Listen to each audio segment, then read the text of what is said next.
Hey, what's up, everybody? D Amazing here, bringing another review. This time is of the SH Figuarts Elite Praetorian Guard Whipstaff version. So, at this point, we've seen the movie, we know what they do. I will not spoil it for you, but at this point, you should know the articulation by now because I've done a review on a bunch of other ones. But if not, I'll go over it because, being repetitive is okay sometimes. But we're going to go over that stuff and compare it to another one so you guys can see the differences. And yeah, do all that good stuff. So, let's get into it. So first off, I want to start by saying the design-wise, the guards, the difference in between them is that the helmets. That's the only thing that's different about each and every one of them. And it's crazy because this is the one I was going to pass on, and I ended up liking his helmet the most. I don't like the other helmets for obvious reasons, but this one is probably my favorite helmet. But the other ones come with the weapons I like. So it's a little annoying that I have to go through this, but I like his helmet-wise. It's the most streamlined. It's the one that relates most to the Royal Guards, at least in my opinion. And it just gives you the best ability to kind of look streamlined look. What's also cool, and I didn't notice it on the other ones, but I noticed it on this one, there's like a faux semi helmet under it, which is pretty cool, and it actually feels really well too. That just kind of glides along the neck area with a different kind of material that looks really just as good as the actual Praetorian Guards. Now, I've stated before in other reviews, and I'll state it now. I do wish that these were soft goods because the plastic kind of hinders the articulation in the long run for doing dynamic poses. But overall, these guys are still cool as hell. So let's get into the articulation.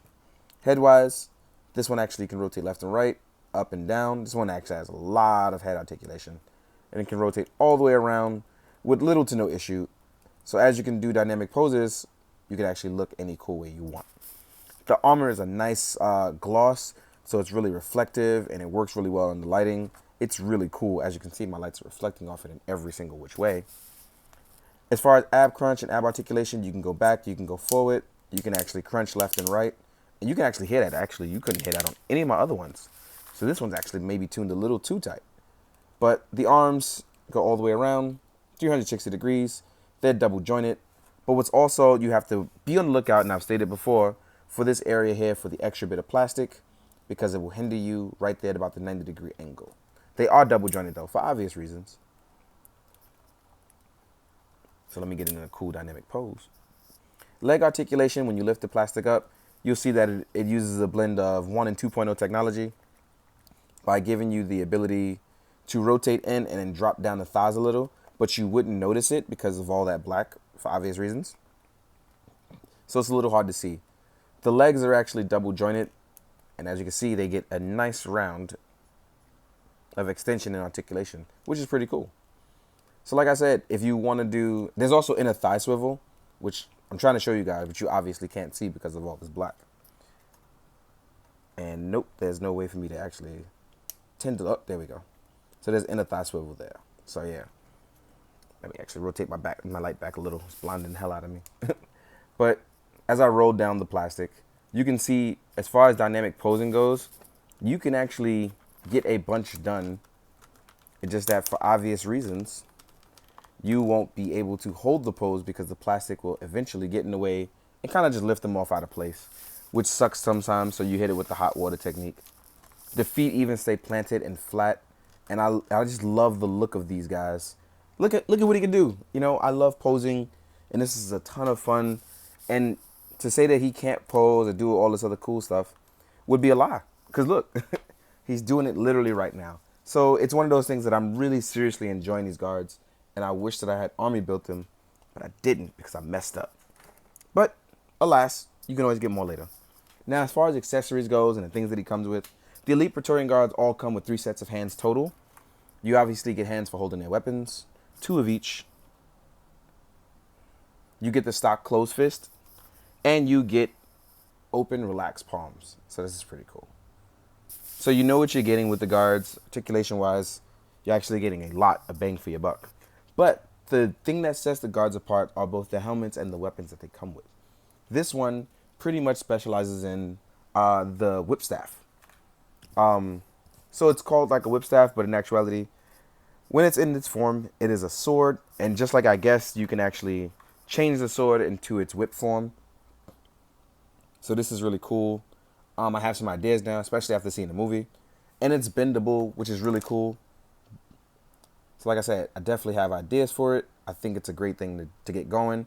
And it's really cool and it's malleable. It can hold its form. So eventually you can, do some silly stuff, stretch Armstrong style. It's really cool. The other weapon that he comes with is the heavy blade. So this is more of a lance or a naginata. But it's called the heavy blade. And I did it from the other review, so that's why I know the name of it.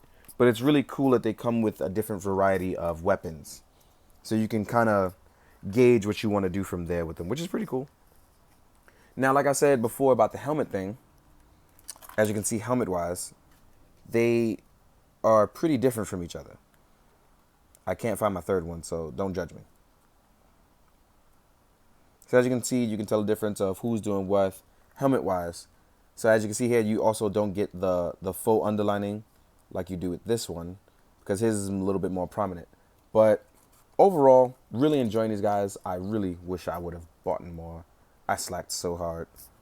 But yeah, let's give them a size comparison compared to the other characters in both Star Wars and other lines. And let's wrap this up soon, because I want to play with these guys. I don't think it's fair that I can't do more pictures. So let's get them standing straight up. No nonsense, nothing in the way. Looking good, man. You're looking good. Let's change our focus up. And next to Kylo Ren, let's knock it out the park real fast. These guys are a little shorter, but they're obviously pretty cool. I like it. Size-wise, he says standard SHF size, so it's not one of those things you need to worry about, Next to Rey, who's been newly acquired. They are a tad bit taller, so it's pretty cool. Next to other SHF, specifically a Kamen Rider line, they stand at about the same height, so they can fight each other if you army build them together. Then we're going to compare them to a Marvel Legend. And who can I use that I have somewhere around? Oh, here we go. Red on Red Crown, the Daredevil. So in terms of Marvel Legends, they're a ton smaller, but for obvious reasons, that's the difference in between scales kind of thing. If you are a scale enthusiast, that for obvious reasons will bother you. But if not, it shouldn't be one of those things that seriously bother you. One thing I did forget to compare it to was an articulated Icon Ninja. And I'm going to take him off his bike that I have to compare it for you guys real fast. Ninja, ninja on the wall. Who's the coolest of us all? Oop, saved him. So as you can see, scale-wise, these guys are similar enough. The ninja's actually a little bit taller, but they're similar enough to go, oh, okay, you can mess around with the scale a little. Overall, I'm seriously enjoying these guys. I'm really happy. And because I got this set of Rey and her, I got the BB-4 as well. Now, BB-4 is the only one I don't recall seeing in the movie. But it's cool to have BB units.